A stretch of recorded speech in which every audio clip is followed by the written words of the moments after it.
Anupama serial के ऐसे ही update सबसे पहले देखने के लिए हमारे चैनल को सब्सक्राइब करें। एपिसोड की शुरुआत में माहौल बेहद भावुक और खुशियों से भरा हुआ नजर आता है। अनुपमा और राही साथ मिलकर दूल्हा दुल्हन वाले बैच फैमिली के सभी सदस्यों को देती हैं और चारों तरफ हंसी और रौनक छा जाती है। इस बीच राही, परी और माही मिलकर प्रार्थना को दुल्हन के रूप में तैयार करती हैं। दुल्हन का श्रृंगार पूरा होते ही अनुपमा उसकी नज़र उतारती है और उसके हाथ में कोठारी परिवार की फोटो लगाती है। तस्वीर देखते ही प्रार्थना की आंखों में आंसू आ जाते हैं। यह देख अनुपमा उसे समझाती है और कहती है इस पल को पराग के साथ ही साझा करना चाहिए। वह चाहती थी कि प्रार्थना अपनी यह तस्वीर पराग को भेजे। दूसरी ओर पराग अकेले बैठा हुआ प्रार्थना के बचपन की फोटो देख रहा होता है। फोटो देखकर उसे पुराना किस्सा याद आता है। जब छोटी सी प्रार्थना दुल्हन बनकर खेल खेल में उसके सामने आई थी, उसने उसकी मासूमियत की तारीफ की थी। अचानक उसे फोन पर प्रार्थना की नई तस्वीर मिलती है। प्रार्थना को दुल्हन के रूप में देखकर उसका दिल बेचैन हो जाता है। वह तस्वीर को देखते हुए भावनाओं में डूब जाता है। उधर अनुपमा प्रार्थना को संभाल रही होती है और राही की भी तारीफ करती है। अनुपमा मुस्कुराते हुए पूछती है कि मैं कैसी लग रही हूँ। राही हंसकर जवाब देती है कि आप बहुत अच्छी लग रही हैं। लेकिन इस वाक्य से राही को अनुज की याद आ जाती है और उसका मन भर आता है। वह अचानक वहां से चली जाती है। अनुपमा अकेली भावुक होकर उसकी ओर देखती रह जाती है। इस बीच अंश को कोई अपने कंधे पर बैठाकर अंदर लाता है। उसे देखकर अनुपमा को समर की याद आ जाती है। समर की याद से उसकी आंखें भर आती हैं। लीला भी अंश को देखती है और भावुक होकर कहती है कि उसके पास अंश को देने के लिए कोई बड़ा तोहफा नहीं है। वह दुखी होकर कहती है कि अगर वनराज होता तो अंश को सोने के ढेरों गिफ्ट देता। बाबूजी लीला को समझाते हैं और कहते हैं कि बुजुर्गों की दुआ सबसे बड़ा खजाना होती है। लीला आखिरकार अंश को सोने की एक चैन गिफ्ट करती है। पाकी भी आगे बढ़ती है और अंश को सोने की अंगूठी देती है। वह कहती है कि उसके पास ज्यादा पैसा नहीं है, लेकिन यह अंगूठी दिल से दिया हुआ तोहफा है।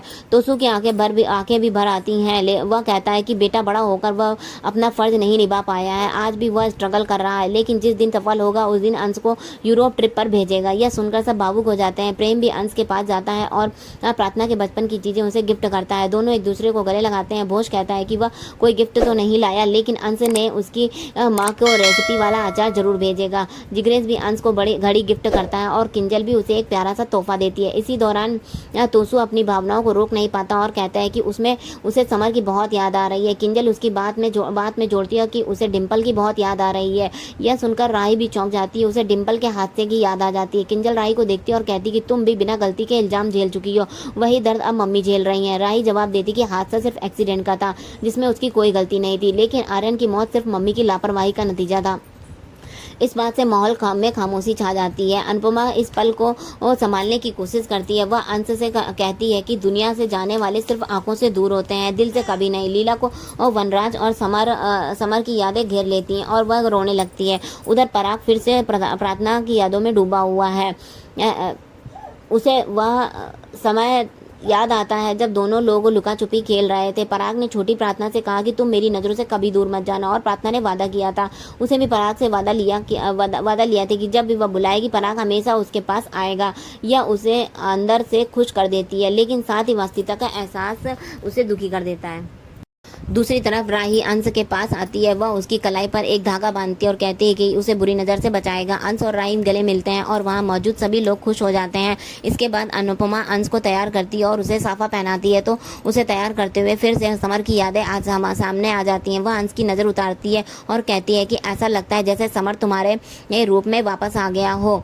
वह अंश को समझाती है कि एक अच्छा पति और पिता बनने के साथ साथ इंसान को अपनी पहचान कभी नहीं भूलनी चाहिए। वह कहती है जब बच्चे आएंगे तो प्यार बढ़ना चाहिए, बंटना नहीं चाहिए। अब अनुपमा भावुक होकर अंश से कहती है कि मेरा समर हीरा था, लेकिन तुम कोहिनूर हो। यह सुनकर सभी की आंखें नम हो जाती हैं। इसके बाद अनुपमा सबको बारात की तैयारी करने के लिए कहती है। बाबूजी पूछते हैं कि बारात किस तरह जाएगी। अनुपमा मुस्कुरा कर जवाब देती कि लड़के वाले दूल्हे के साथ डांस करते हुए बारात लेकर जाएंगे और लड़की वाले उनका स्वागत करेंगे। इस पर राही उत्साहित होकर कहती कि मैं और मम्मी दोनों तरफ होंगे, बारात के साथ भी जाएंगे और स्वागत भी करेंगे।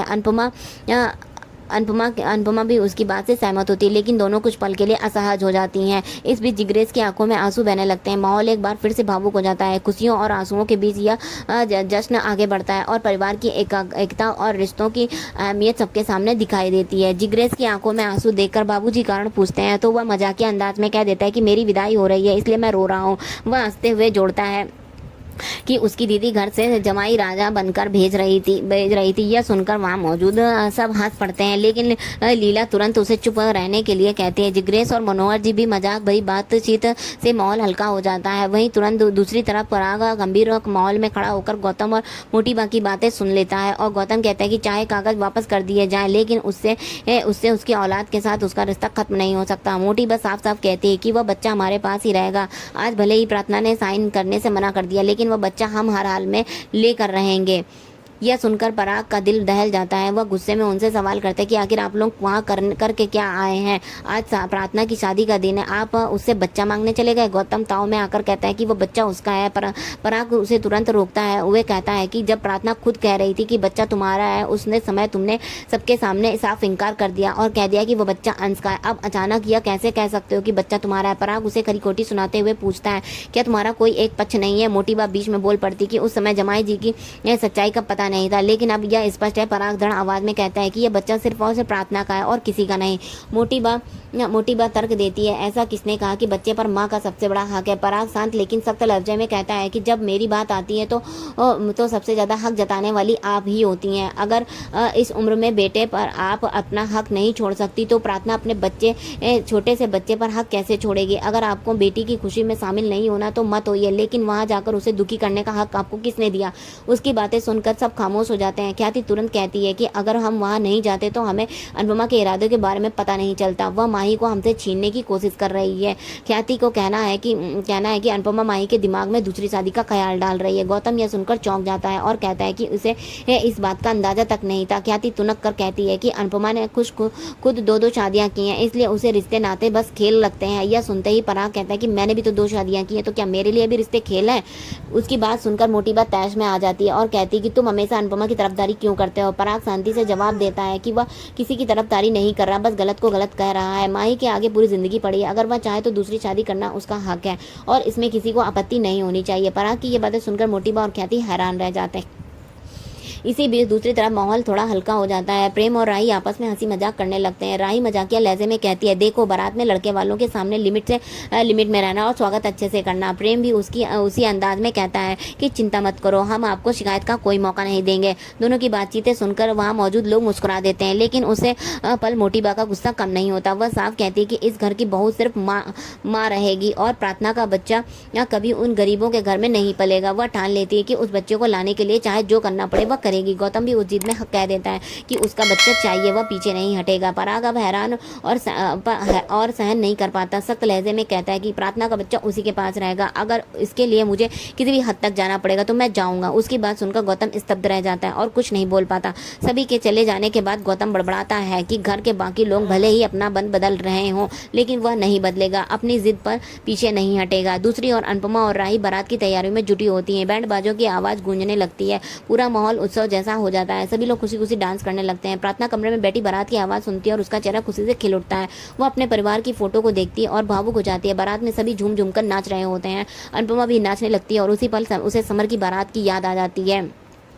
उसके सामने अनुज के साथ बिताए वो पल ताज़ा हो जाते हैं जब दोनों ने साथ मिलकर बारात में डांस किया था। इसी के साथ एपिसोड खत्म हो जाता है। अगले दिन की झलक दिखाई जाती है।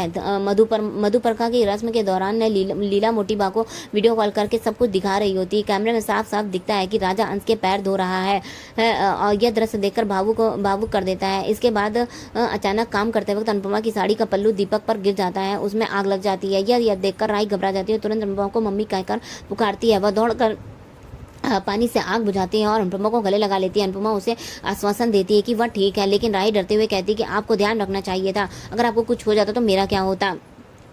यह सुनकर अनुपमा की आंखें भर जाती हैं। वह अंदर से खुश हो जाती है और राही ने पहली बार उसे मम्मी कहकर पुकारा। आज का एपिसोड आपको कैसा लगा कमेंट में जरूर बताएं। ऐसे ही अपडेट्स पाने के लिए आपको इस वीडियो को लाइक करना और हमारे चैनल को सब्सक्राइब करना। मिलता है नेक्स्ट एपिसोड में, तब के लिए बाय बाय, राधे राधे।